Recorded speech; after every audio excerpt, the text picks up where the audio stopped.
모든 인간관계의 뿌리 기초는 부모와 자식 간의 사이에 있습니다. 부부관계가 중요한 것 같지만 이혼하고 나면 부부도 남이더라고요.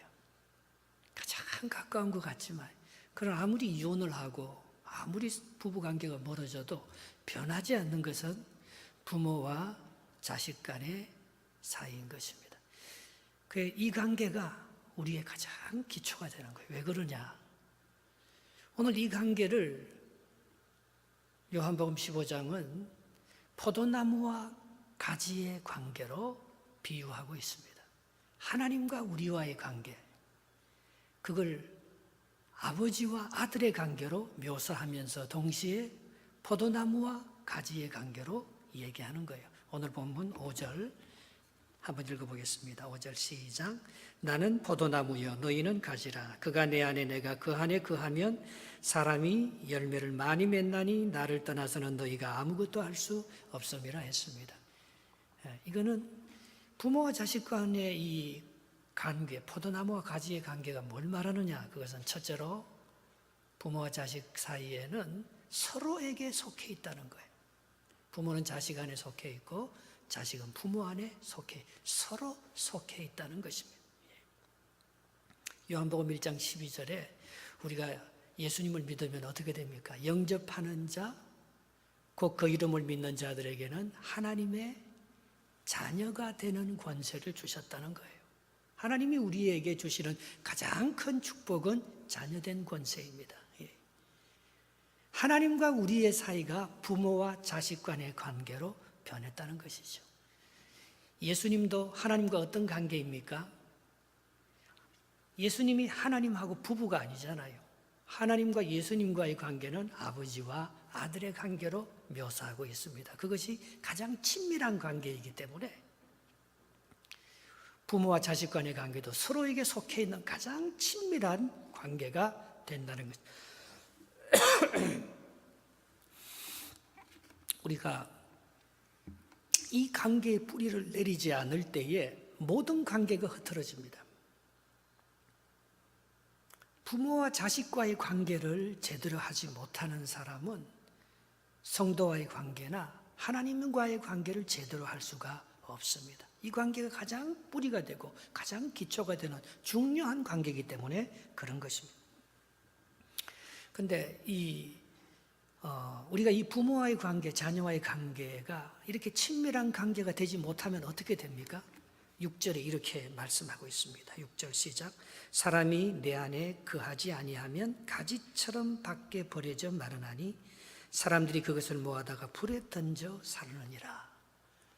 자식이 부모에서 떨어져서 혼자 그렇게 살려고 하면 그거는 포도나무에서 가지가 떨어져서 혼자 살려고 하는 것처럼 참 외롭고, 그 엄마 아빠가 죽으면 의지가 없어지잖아요.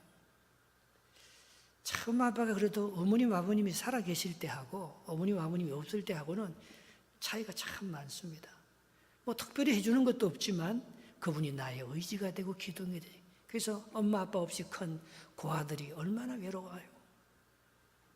그 고아들의 마음이 채워지지 않잖아요. 그러니 그 엄마 아빠가 있으면, 어머니와 부모와 자식과의 관계가 있으면 그것은 누구도 채울 수 없는 그런 것들을 채워주는 것입니다. 마찬가지입니다. 영적으로 우리가 하나님과의 관계에서 하나님을 우리 아버지로 모시는, 부모님으로 모시고 사는 사람하고 내 혼자 살아가는 사람은, 이거는 가지가 포도나무에서 잘라져서 혼자 버려져서 사는 것과 똑같다고 말하고 있는 것입니다. 여기서 오늘 본문에서 제일 많이 나오는, 10번이나 나오는 말이 거한다.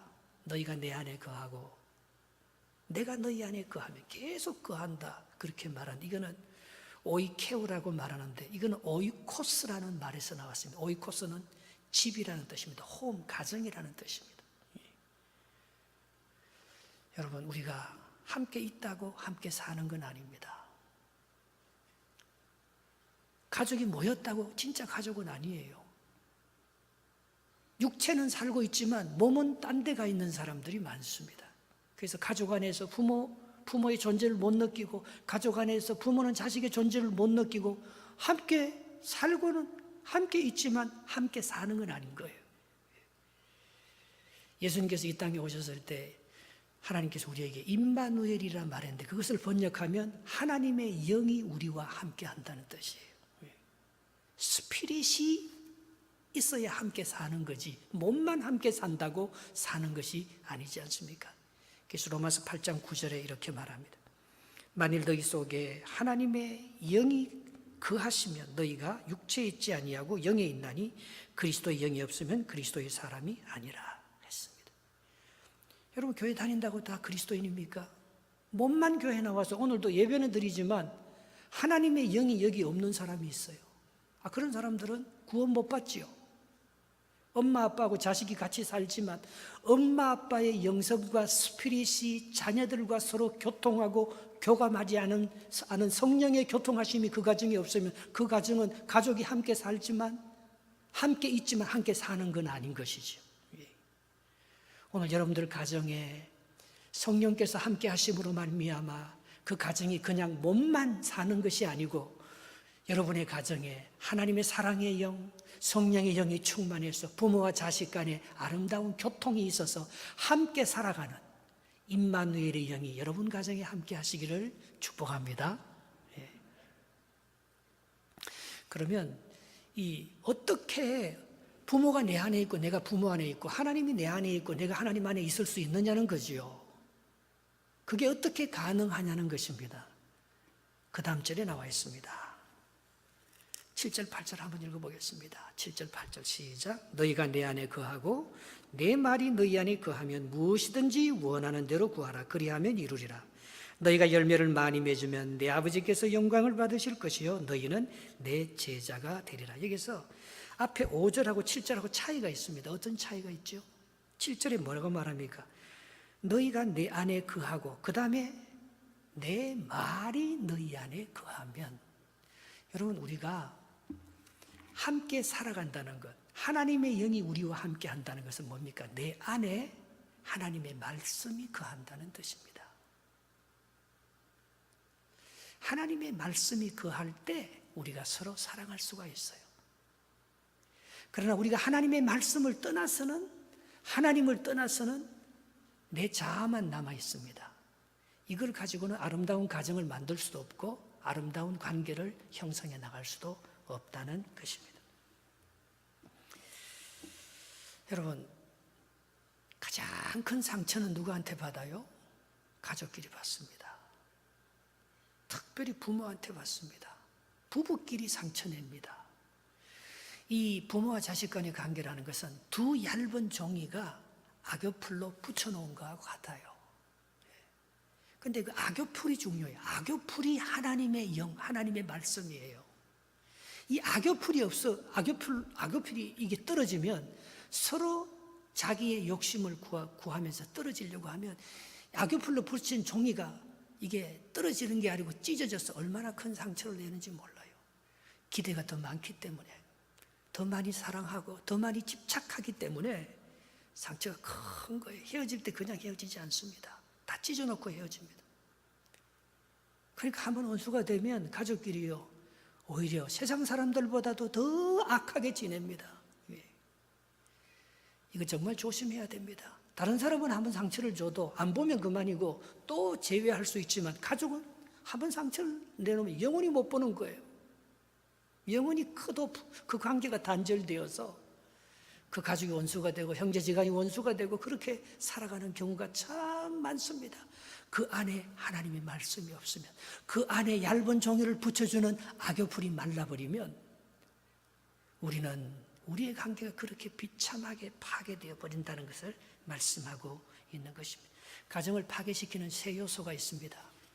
첫 번째는 집착. 사랑하고 집착하고 차이가 많아요. 아버지 야곱이 요셉에게 집착합니다. 집착하면 자식을 잃어버립니다. 그 사랑이 아니죠.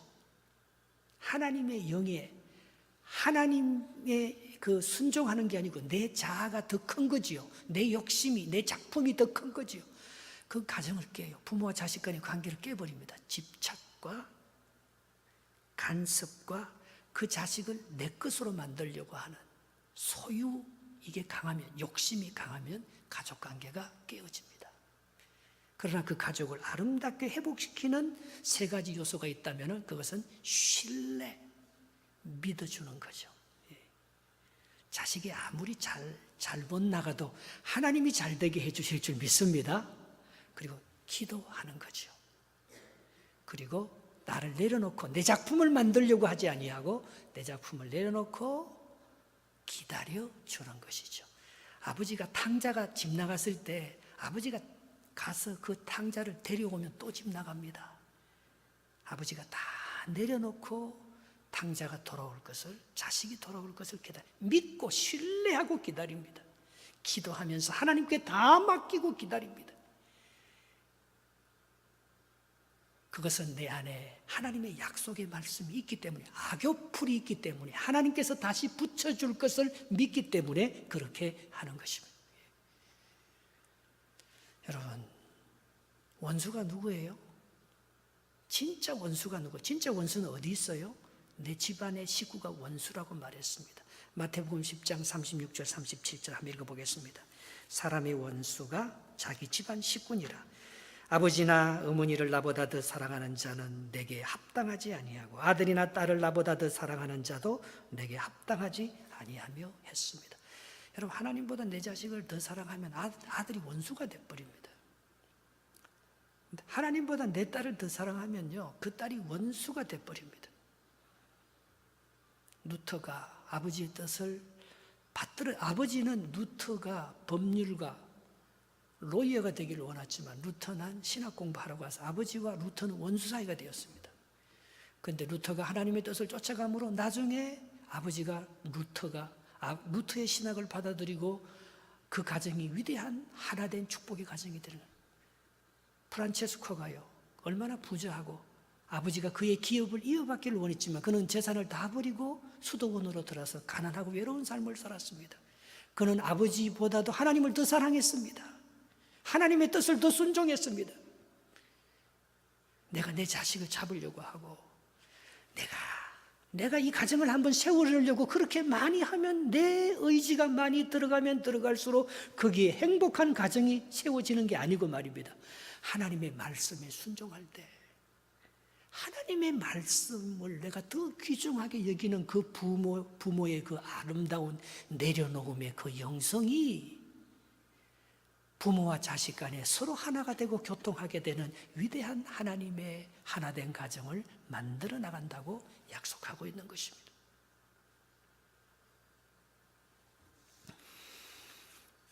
세 번째로, 이 하나님의 사랑은 이걸 받은 자만이 하나님의 사랑을 먼저 받아야 돼요. 받은 자만이 다른 사람을 사랑할 수 있습니다. 예수님이 왜 위대했느냐? 예수님의 아버지 하나님이 위대한 하나님이 사랑이시기 때문에 하나님의 사랑을 받아서 예수님이 위대해진 거예요. 예수님이 제자들이 왜 위대해지느냐?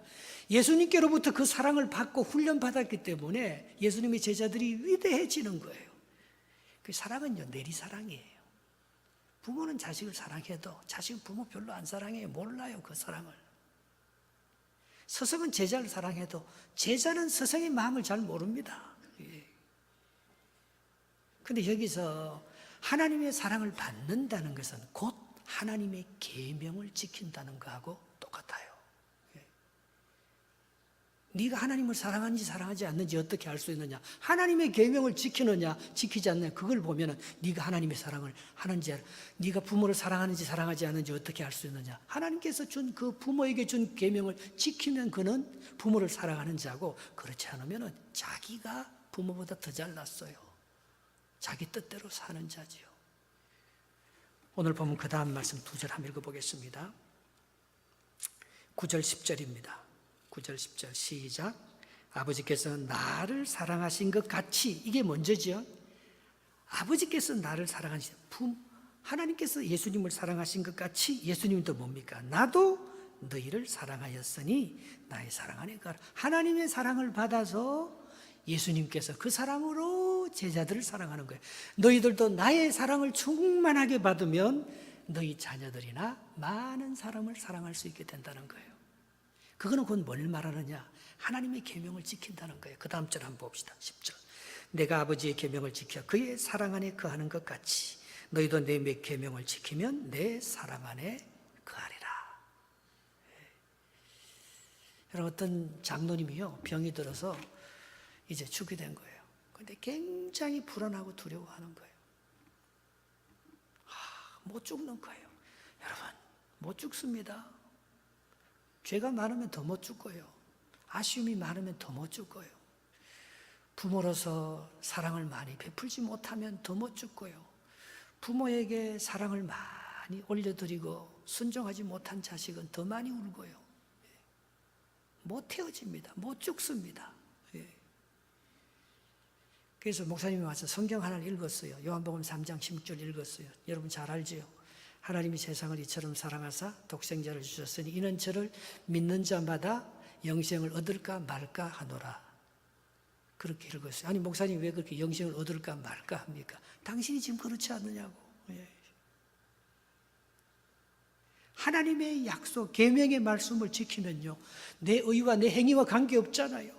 내가 하나님을 믿음으로 하나님께서 나의 모든 내 인생의 부끄러움을 씻어주시고 나를 영원한 천국으로 인도해 주실 것을 믿고 모든 것을 내려놓으면서 평안히 죽을 수 있는데, 뭔가 아쉬움이 많아서, 뭔가 죄가 많아서, 뭔가 해결되지 못한 숙제가 많아서 죽지 못한다면은 그에게 하나님의 사랑이 없는 거지요. 하나님의 계명이, 하나님의 약속의 말씀이 그 마음속에 없는 거지요.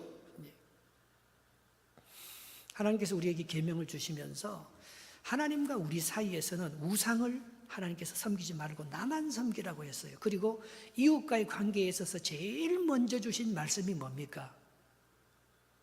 에베소서 6장 2절 3절 10계명에서 제5계명 뭡니까? 내 아버지와 어머니를 공경하라. 이것은 약속 있는 첫 계명이니. 이게 5계명인데 왜 첫 계명입니까?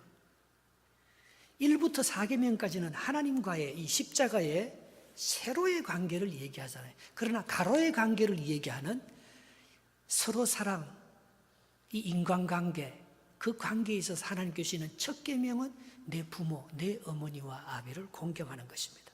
이로써 내가 잘되고 장수하리라. 그래서 이건 뭘 말하면 다른데 원래 이 신명기나 이 출애굽기에 하나님께서 이 10계명에 주실 때 5계명으로 주신 이것은요, 너희 생명이 길리라 그렇게 표현되어 있어요. 이것은 윤리적인 게 아닙니다. 이게 영적인 거예요. 하나님의 계명을 지키면 되고 안 지키면 안 돼, 그런 게 아니에요. 하나님의 계명 안에 거할 때 우리가 하나님의 사랑을 맛보는 거예요. 그리고 그 사랑을 맛본 자만이 가족, 자식을 정말 사랑할 수 있고 부모와 자식 간에 아름다운 열매를 맺을 수 있기 때문에 네가 하나님을 정말 사랑한 것 이상으로 내 부모를, 내 어머니와 아버지를 그렇게 공경하라고 말하고 있는 게, 그래야지 네가 잘되고 이 땅에서 생명이 긴다, 그렇게 말씀하고 있는 것입니다. 니고데모가 예수님께 와서 묻는 게 있습니다. 어떻게 하면 하나님 나라를 볼 수 있습니까? 네가 어떻게 유대인의 선생으로서, 국회의원이요, 율법학자요, 간원으로서 어떻게 내게 그걸 묻느냐? 네가 더 잘 알고 있지 않느냐고 예수님께서 말합니다. 예수님께서 하시는 말이 뭐예요? 네가 물과 성령으로 거듭나지 아니하면 하나님 나라를 볼 수 없다고 했어요. 여러분, 하나님의 사랑을요, 내가 못 느낍니다. 유정란과 무정란이 달라요. 겉으로 보기엔 똑같은 달걀이에요, 계란이에요. 그러나 무정란은요, 암탉 혼자 알을 뵌 거예요. 유정란은 암탉과 수탉이 교배해서 알을 뵌 거예요. 그게 유정란이에요. 그게 21일간 어미닭이 풀고 있으면, 무정란에서는 우리가 매일 아침 먹는 대부분 무정란이잖아요. 대량 생산해서 그냥 어미닭 혼자 그 알을 만들어내는 거잖아요. 거기서는 새끼 생명이 안 나타납니다. 뿅아리가 안 나타납니다. 그러나 정말 자연적으로 엄마 닭과 아버지 닭이 서로 사랑해서 생명을 그렇게 만든 그 유정란 거기에서는 21일간 그 엄마 닭이 그걸 품고 있으면 거기에서는 생명의 병아리가 나타나는 거예요. 부모와 자식 간의 아름다운 사랑의 열매, 아름다운 축복의 열매는요, 이게 거듭나야 되는 거예요. 장로님이 죽음의 앞에 서서 정말 영적인 하나님의 존재를 믿으면 그가 거듭났으면 죽음이 돼요. 죽음의 순간에 들어가 봐야지 그 사람이 정말 믿는 사람인지 유정란인지 무정란인지 알 수가 있어요. 정말 우리가 위기의 순간에 가서야 그 사람이 정말 하나님의 자녀인지 하나님의 자녀가 아닌지 그걸 판단할 수 있다는 것입니다. 정말 내가 하나님의 사랑을 받았으면, 하나님의 은혜를 내가 받았으면요, 그것을 부모를 공경할 수밖에 없고 하나님의 계명을 잘 지켜드릴 수밖에 없고, 그리고 모든 사람들을 사랑할 수밖에 없는 그런 존재로 변한다는 것입니다. 베드로전서 1장 23절 이렇게 말합니다.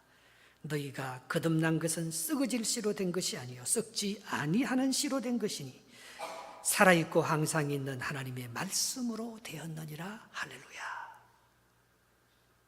네가 거듭났느냐 거듭나지 않느냐, 여러분 몰라요. 바람이 어디서 불어서 어디로 가는지 알 수 없듯이 성령으로 난 사람들은 다 이와 같으니라. 지난 금요일 날 바람이 시속 110km로 불렀어요. 우리 집 기와장 3장이 날아갔더라고요. 교회 오니까요, 그때 우리 교역자들 찬양 경연대회 한다고 모여 교회 오니까요, 쓰레기통 다 날아갔어요. 완전히 다 날아가고 있었어요. 근데 우리 집에 가니까요, 우리 집 앞에 큰 소나무가 있던데 금요일 날은 괜찮았거든요. 토요일 날 새벽에도 갔다가 우리 집에 와보니까 그 소나무 전체가 쓰러진 거예요. 아니 금요일 날 그렇게 바람 불 때는 안 쓰러지더니만 토요일 날 아침에 왜 쓰러진지 모르겠어요. 보니까 우리 집에요, 그 흔들리는 나무는 안 쓰러져요. 가지만 몇 개 부러지죠. 그러나 흔들리지 않는 나무는 쓰러져요. 자기 힘으로 막 지탱하려고 하다가 뿌리채 뽑히더라고요. 여러분, 우리는 흔들려요. 이게 뭡니까? 63 빌딩이나 높은 이 CN 타워도요, 이렇게 흔들립니다. 흔들리잖아요. 예. 이렇게 하나님의 인도함을 따라서 나를 내려놓고 주님의 말씀에게 순종, 그게 거듭남이에요. 거듭나는 것은요, 그게 우리 육신의 눈으로 보이지 않아요. 그러나 이렇게 참 연약한 것 같아요. 어리석은 자 같고 아무것도 없는 자 같고 미련한 자 같고 약한 자 같고, 그런데요, 그렇기 때문에 하나님을 의지하잖아요. 그래서 뿌리를 더 내리잖아요. 그래서 하나님의 말씀을 더 의지하잖아요. 그게 거듭난 사람이에요. 그 사람이 죽음의 순간에, 심판의 순간에, 태풍이 보는 순간에 딱 되면 그 사람 안 넘어집니다. 그 사람 죽음을 이기고 부활의 생명을 맛봅니다. 내가 꼿꼿하게 서서 나는 안 넘어져.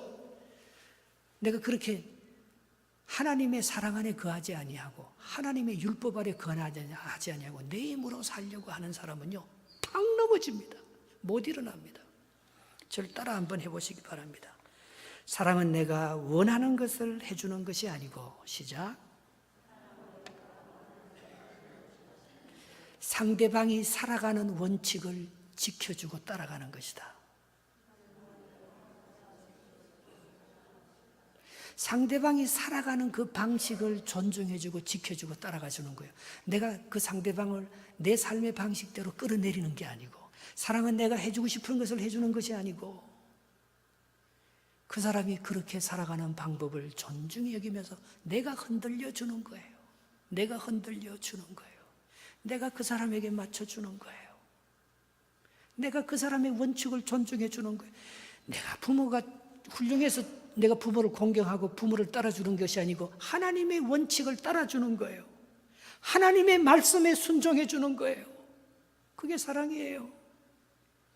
그러면 열매를 맺는다는 거예요. 그러면 하나님의 축복이 많이 나타난다는 거예요.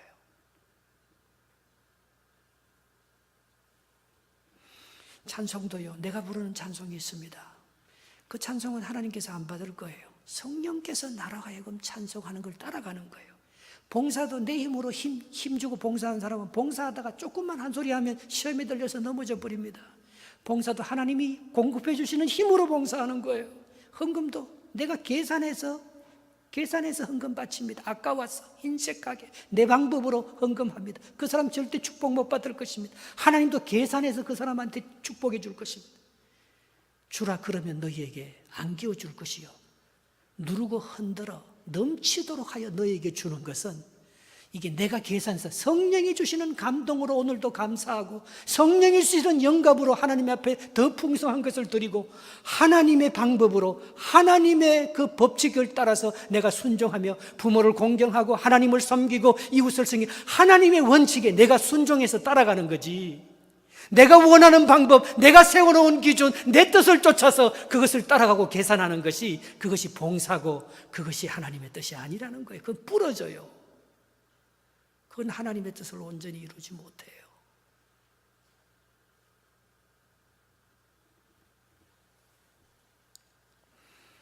마지막으로 부모와 자식 사이에는 주님이 주시는 기쁨이 있어야 됩니다. 그게 꼭 필요합니다. 11절, 12절 한번 읽어보겠습니다. 11절, 12절 시작. 내가 이것을 너희에게 이르면 내 기쁨이 너희 안에 있어 너희 기쁨을 충만하게 하려 함이라. 내 계명은 곧 내가 너희를 사랑한 것 같이 너희도 서로 사랑하라 하는 이것이니라. 아멘. 여러분, 예수님께서 세례 요한에게 세례를 받을 때 하늘에서 성령이 비둘기같이 세례받는 예수님의 어깨 위에 쫙 임했어요. 그러면서 하늘의 음성이 들려 가로되, 무슨 소리가 났습니까? 마태복음 3장 11절. 무슨 음성이 났습니까? 이는 내 사랑하는 아들이요 내 기뻐하는 자라. 자, 그때 예수님께서 컨펌이 되는 게 아니고 그때부터 예수님께서 공생애를 시작합니다. 세례 요한에게 세례를. 그래서 세례 요한도 이 사람이 메시아인지 모릅니다. 그러나 네가 세례를 줄 때 성령이 그 사람에게 임하는 걸 보면 그 사람은 성령으로 세례를 주시는 분인 줄 알라. 그래서 세례 요한도 그 사람이 하나님이 보낸 메시아인 줄 알게 됩니다. 성령이 오실 때 하나님께서 우리에게 확인시켜 주시는 것이 있습니다. 그것은 기쁨이라는 거예요. 부모와 자식 간에 사랑하는 사람끼리 만나면 기쁩니다. 그냥 좋습니다. 성경에 기쁨의 아이콘이 한 사람이 있습니다. 아름다움의 아이콘이 한 사람이 있습니다. 누구게요? 아비가일이라는 여인이 있어요. 이거는 헬라말로 무슨 뜻인가? 히브리 말로 무슨 뜻인가? 아비가일, 아비가 제일이다 그 말이에요. 아버지가 나에게 기쁨을 주셨다. 아버지가 나를 행복하게 만드셨다. 그것이 아비가일, 아비가 제일이다. 그래서 아비가일, 아비가 나에게, 하나님이 나에게, 나의 하나님이 나의 기쁨이시다. 그 뜻이에요.